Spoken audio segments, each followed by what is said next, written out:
கிச்சிலி சம்பா குத்தி எடுத்தே மொச்ச குழம்பும் வச்சு எடுத்தே ஆமாடி அதுக்காகத்தான்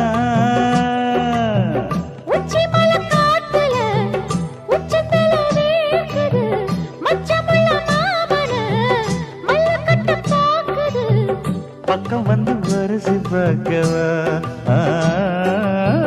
பந்தி வச்சு பசிய தீக்கவா கிச்சிலி சம்பா குத்தி எடுத்தே